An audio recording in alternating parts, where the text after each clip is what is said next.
Hello YouTube, this is Rugged Savior, giving you some more gameplay and commentary, and I usually don't produce videos this quickly, but the recent news that occurred just lit up the internet like a storm cloud. And it was regarding Microsoft, how they reversed their policy for their DRM and use game restrictions. So what happened was, Microsoft came out of nowhere within, it's surprising because it's only been a week after E3. They came out of nowhere and said, you know what, based on the feedback that you've given us, we are removing the DRM, and we are also removing the restrictions on used games. So now you can play Xbox One offline without the need to check in every 24 hours. But the little tiny catch is that you have to be online for the initial setup. But other than that, everything I just said is possible. However, without the DRM being enabled now, the whole feature about the console itself being able to share games digitally with like 10 family members, as well as the ability to play games that are stored on your cloud network from another Xbox with the whole 1 hour check-in things, those are completely gone. And while the majority of the audience, including myself, is glad with this whole change of the removal of DRM and the used game restrictions, there's actually a decent percentage of people who still disagree with this. So I'm thinking to myself, well, oh wait, let's go into details of why they liked it. Well, they liked the ability to share games digitally. That's the main feature because they thought it was something brand new. And I could agree to that. So I said to myself, what if there was a compromise here? What if the console allowed the use of DRM, the strict DRM, to be an optional feature? I don't know how it could work. There would have to be like smaller changes regarding the new DRM as an option. So, for example, if you have the optional DRM enabled, it would allow digital games to be shared with 10 family members, as well as digital games being played via cloud network on another Xbox One console, requiring the whole 1 hour check-in. But the change to the optional DRM is that you cannot play disc-based games at all.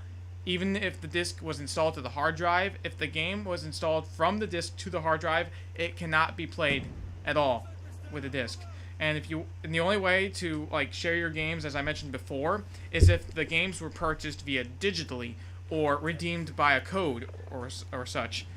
And what else is there? And if you wanted to share a digital game with another friend, they have to be on your friends list for 30 days. See, that was the original DRM. The only thing I mentioned, that this is just an idea of mine, by the way. The only change to the whole optional DRM is that you can't play disc-based games at all. Because think about it, if this DRM was enabled and it allowed disc-based games to be played, you know what's going to happen?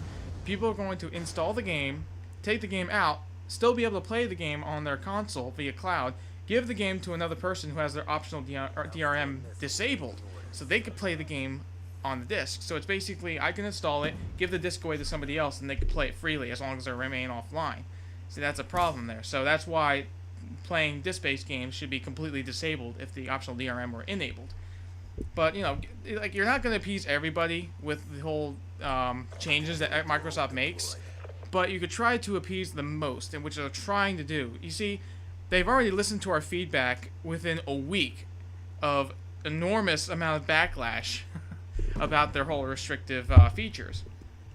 But at the same time of appeasing the majority of gamers by removing the DRM, there's a decent percentage who wants the DRM back.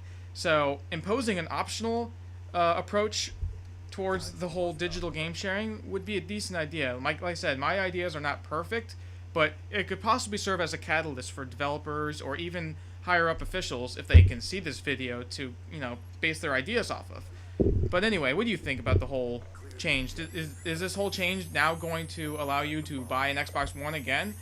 Because I know I am still getting an Xbox One now, thanks to the change, because, you know, Xbox 360, I have more of a veteran status on it. Like I said, I've been a member for 8 years, so it's a warm welcome to have this change, so I can play GameFly games off my Xbox One now, and at the same time take advantage of certain cloud features that they advertise. But anyway, I will leave you with a fond farewell. Hope you enjoy the gameplay and commentary, and have a nice day, everybody.